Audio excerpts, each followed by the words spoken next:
Yeah. Did y'all know Joe Clear knows how to rap? Joe Clear got a song and a video out. I seen it on Instagram. I ain't checked it out on I haven't seen it on YouTube or anything like that.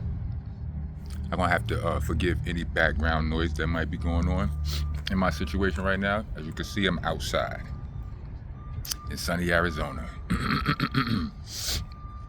But salute to Joe. We off the Joes. I ain't got no new Joe drama. That Joe business is dope business. No illegal substances. On to some other raps I've been hearing. It's a lot of Happy New Year. I haven't wished y'all a New Year yet. In the New Year, so far I've heard who's going us?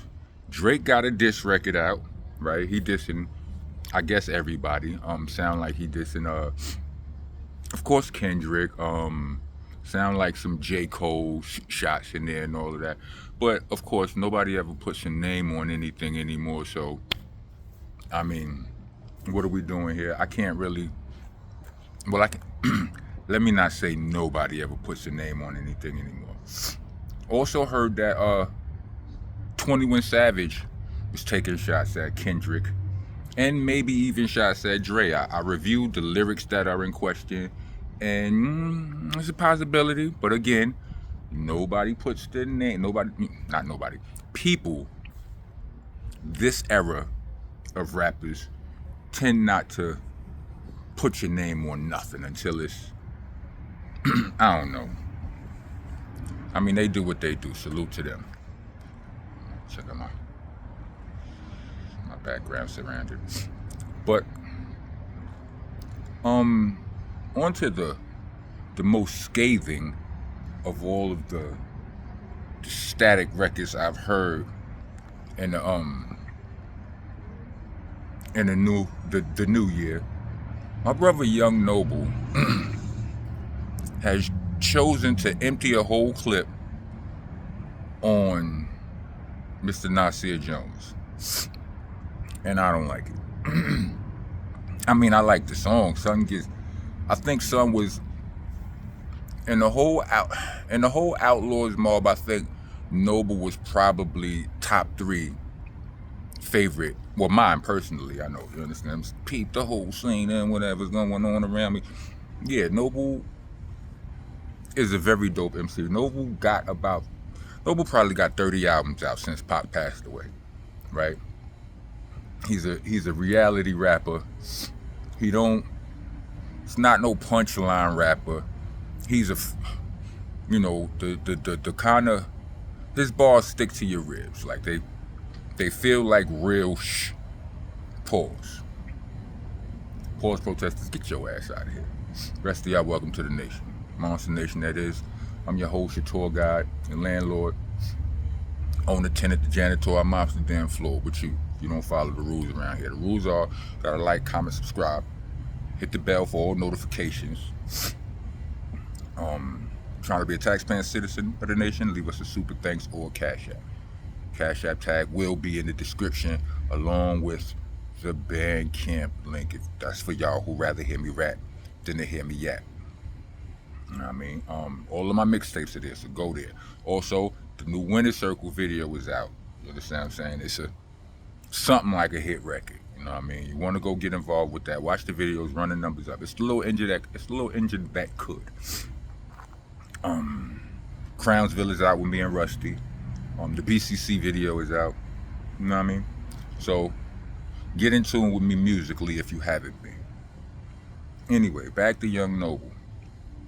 Young Noble ain't no punchline rapper. He got, like the bars that's like reality rap, like real emotion, real pain, but he wilding on this record. Like, he's, he dissed Nas, he dissed Jungle, he dissed the Bravehearts, he dissed everybody. And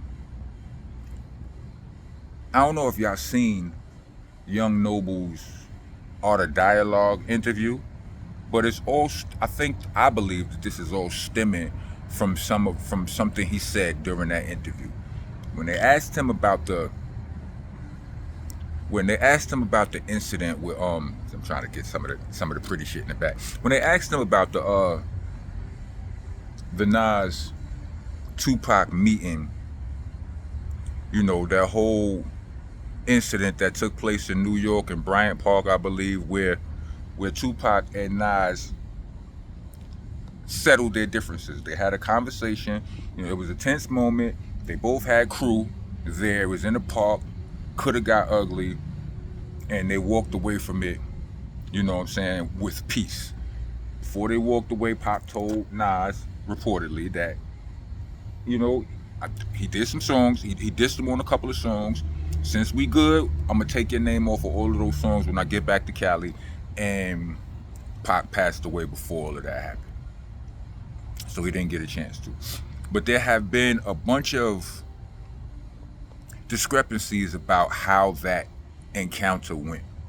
You know what I mean? And a lot of the dudes from Nas' side of the street, they paint a different picture than the dudes on the Pac side of the street.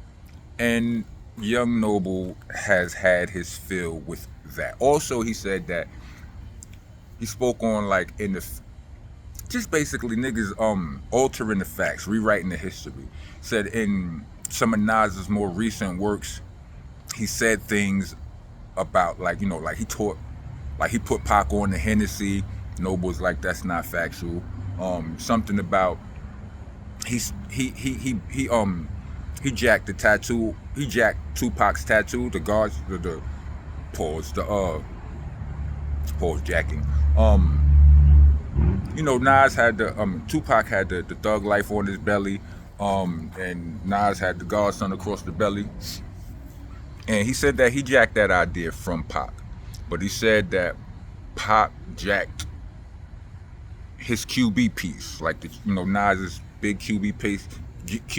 He said he jacked that with Pac jacked that with his euthanasia chain. Pause.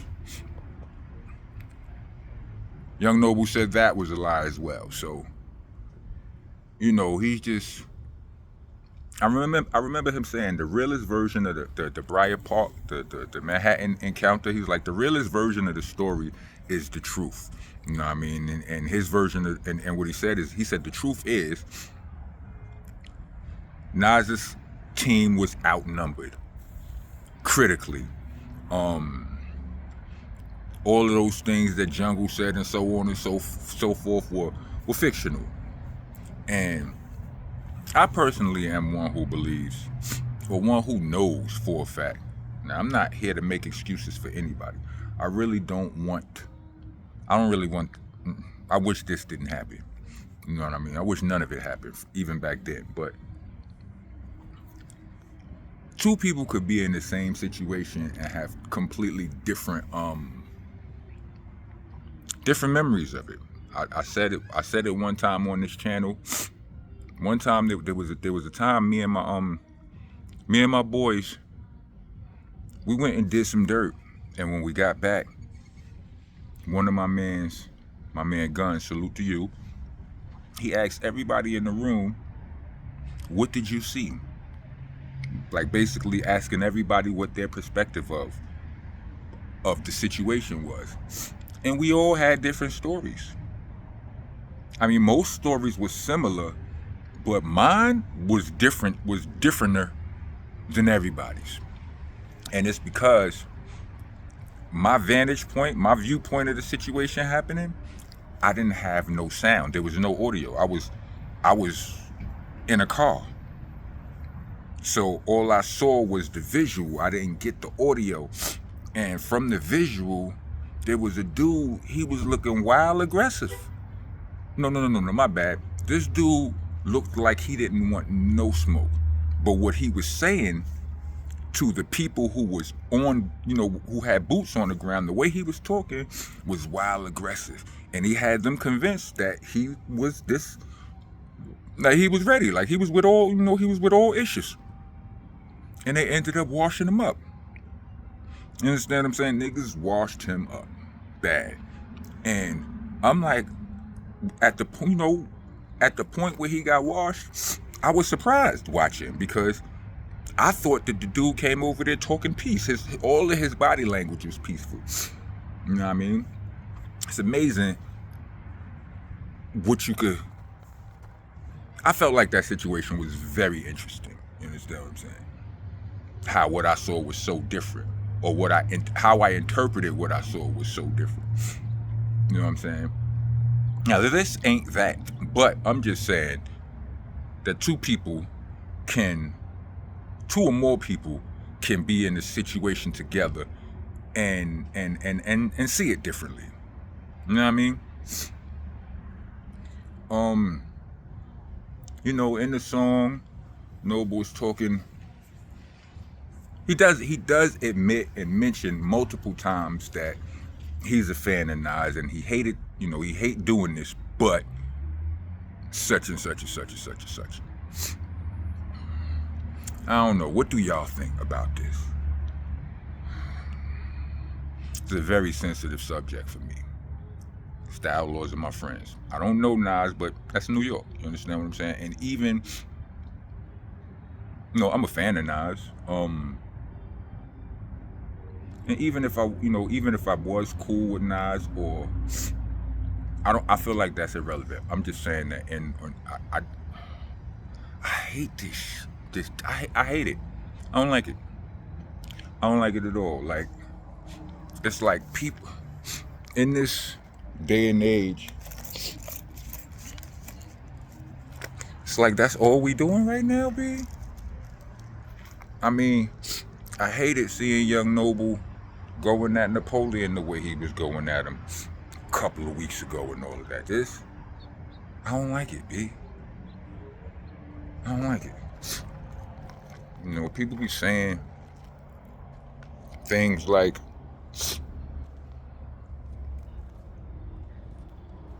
people love to crash out. I'm not saying that nobody's crashing out. I feel like the crash out can be a disrespectful term at some point or whatever, but people just love to smoke, B. They love to smoke. They love to show. And I really, and this ain't with Noble, because I feel like Noble's gripe is personal, right? But like the 21 Savage diss, the Joey Badass diss,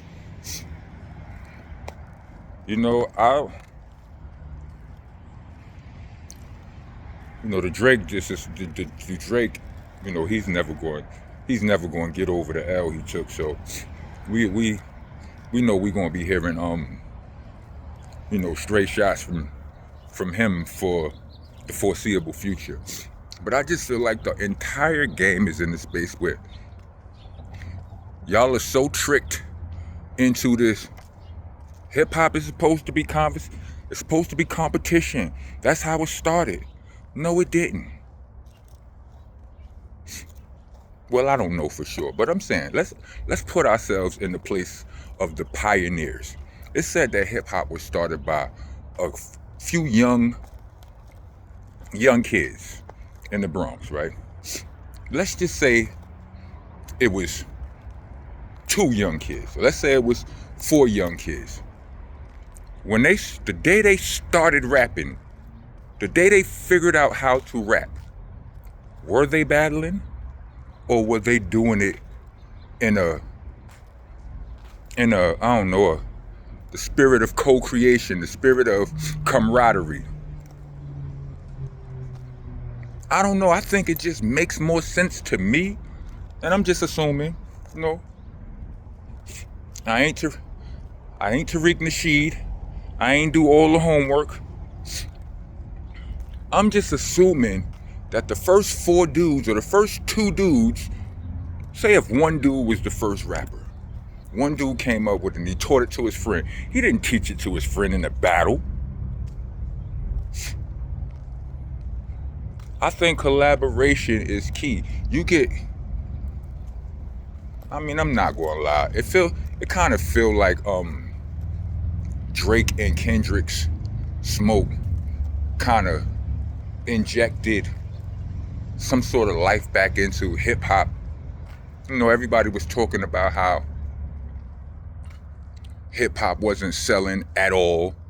You know what I'm saying? Hip hop wasn't even, you know, the labels ain't even looking at hip hop no more because it ain't the #1 genre.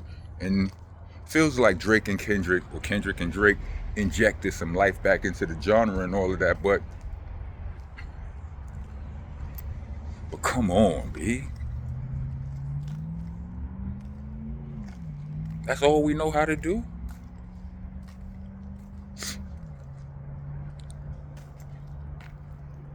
I speak the way I speak from experience, B.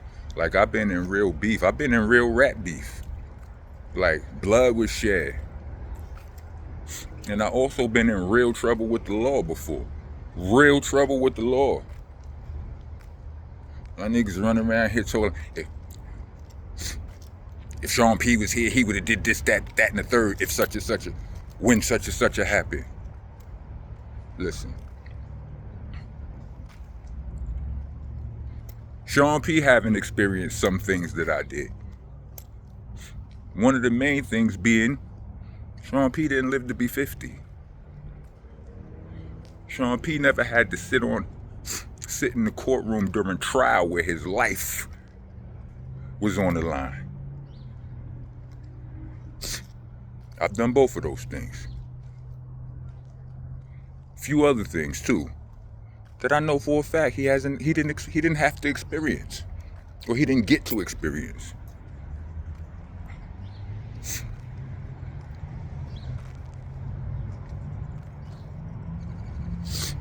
My nigga was not a crash out. Anyway, I think I'm rambling. I'm going too far off topic. Yo, peace and love, B. Like, hip hop, when I started going on the road, hip hop was a thing that it seemed like it unified everybody, B. Like, all the races, all the everybody.